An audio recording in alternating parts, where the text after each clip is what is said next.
नमस्कार, जनवार्तामध्ये आपल्या सर्वांचं स्वागत। घेऊया मागील आठवड्यातील ठळक घडामोडींचा आढावा।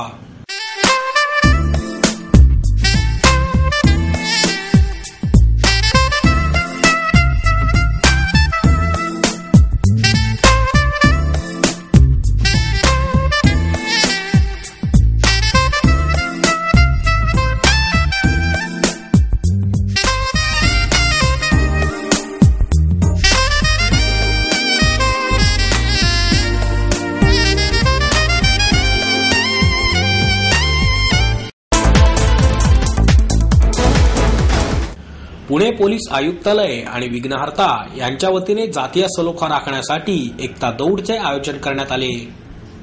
परिमंडळ 1 ची दौड नळ स्टॉप चौक ते शनिवार वाडा, परिमंडळ 2 ची दौड संत कबीर चौक ते शनिवार वाडा, परिमंडळ 3 ची दौड पुणे विद्यापीठ चौक ते शनिवार वाडा आणि परिमंडळ 4 ची दौड पर्णकुटी चौक ते शनिवार वाडा अशी आयोजित करण्यात आली होती।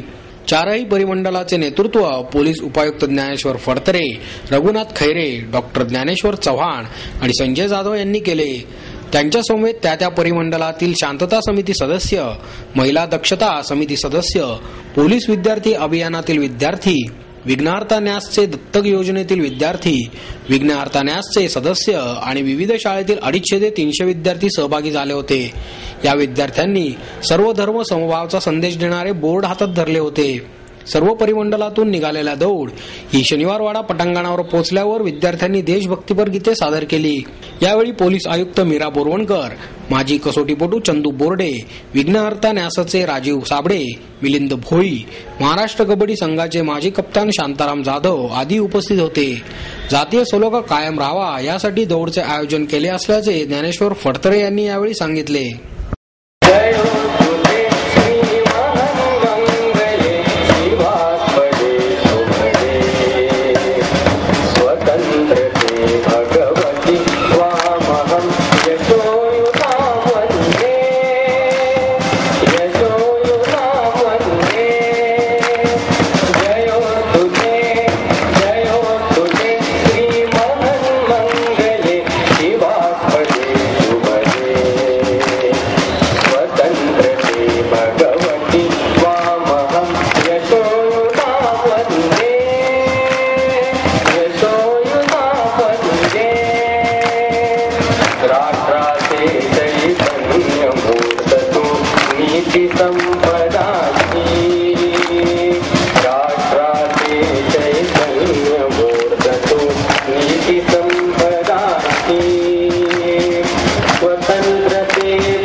राज्यात ठिकठिकाणी टोल वसुली विरोधात वारकऱ्यांसह विविध संघटना एकत्र आल्या असून टोल वसुली रद्द करण्यात यावी अशी मागणी या संघटनांच्या वतीने करण्यात आली आहे।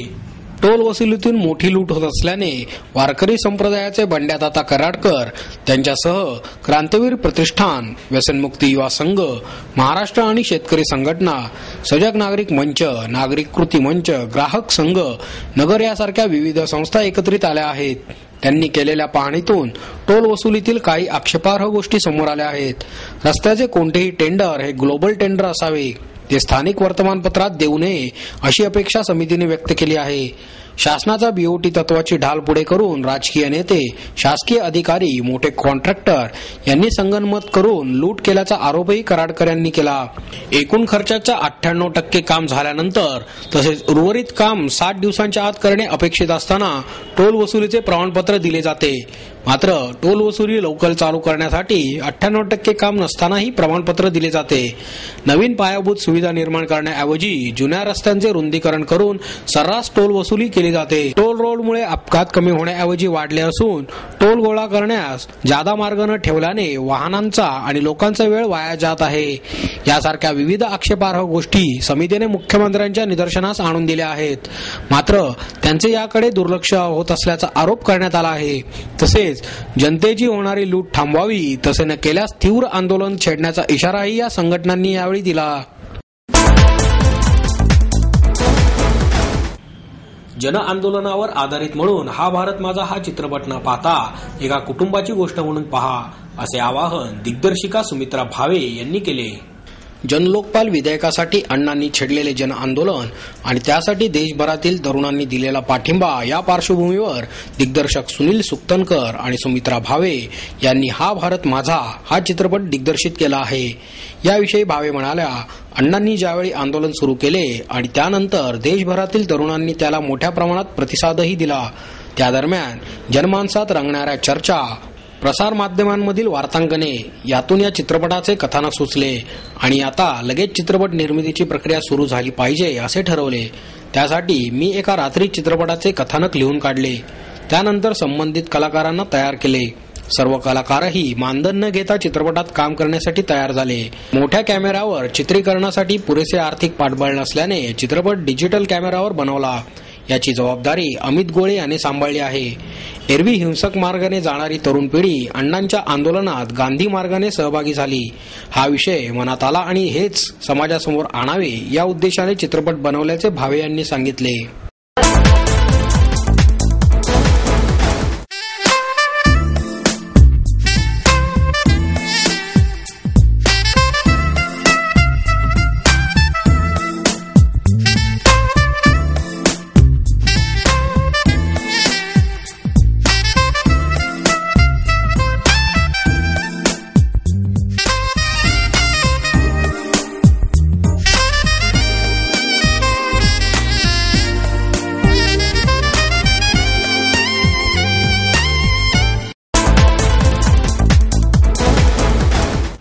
कॉमनवेल्थ गेम्स घोटाळ्याप्रकरणी 9 महिन्याहून अधिक काळ तिहार तुरुंगात असलेले पुण्याचे खासदार सुरेश कलमाडी यांना अखेर जामीन मंजूर झाला.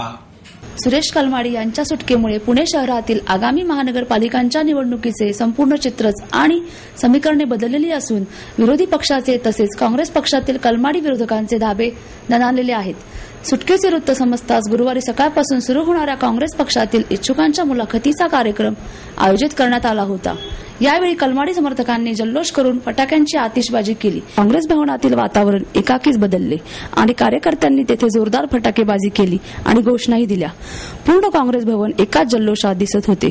कलमाडी समर्थक आपल्या नेत्यांच्या सुटकेमुळे भरपूर आनंदात दिसले. सर्व नेते टीव्हीच्या समोर बसून आपल्या नेत्याची काय बातमी आहे ते उत्सुकतेने पाहताना दिसले. यावरून अजूनही कलमाडींना मानणारे समर्थक मोठ्या प्रमाणावर काँग्रेस पक्षात आहेत. कलमाडी अटकेत असताना होऊ घातलेल्या महानगरपालिकांच्या निवडणुकीमध्ये कोणत्याही पक्षाकडे समर्थ नेतृत्व नसल्याने आणि फक्त राष्ट्रवादी काँग्रेस पक्षाचे म्हणजेच अजितदादा पवार यांचे एकहाती वर्चस्व दिसत असल्याने निवडणुका एकतर्फी होतील असे राजकीय परीक्षकाचे म्हणणे होते. परंतु आता कलमाडी सुटल्याने ही समीकरणे पूर्णतः बदलून गेलेली आहे. पुण्यामध्ये असलेले सध्याचे नगरसेवक कलमाडींचे समर्थक आहेत. त्याचप्रमाणे यावेळी सुमारे 90हून अधिक जागांवर कलमाडी यांच्याच समर्थकांना उमेदवारी निश्चित होईल असे बोलले जात होते व निवडणुकीसाठी पक्षातर्फे तयार करण्यात आलेल्या समितीमध्ये सर्वाधिक सदस्य हे कलमाडी गटाचेच होते.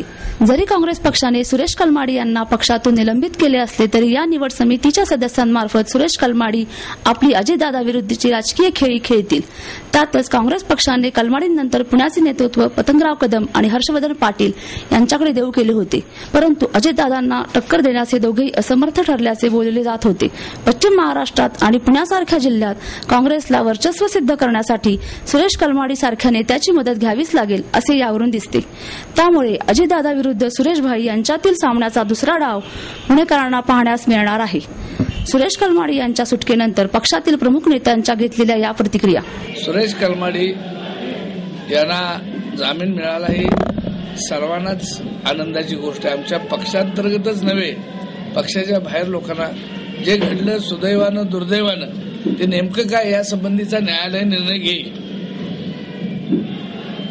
पक्षाच्या बाबतीत आणि त्यांच्या एकंदर स्थितीबाबत आम्ही काही बोलू इच्छित नाही. यासंबंधीचा निर्णय ते खासदार असल्यामुळं हायकमांडच यासंबंधीचा निर्णय फायनल घेईल. न्यायालयीन प्रक्रियेमध्ये कलमाडी साहेबांना खऱ्या अर्थानं न्याय मिळाला असं म्हटलं तर काही चुकी ठरणार नाही.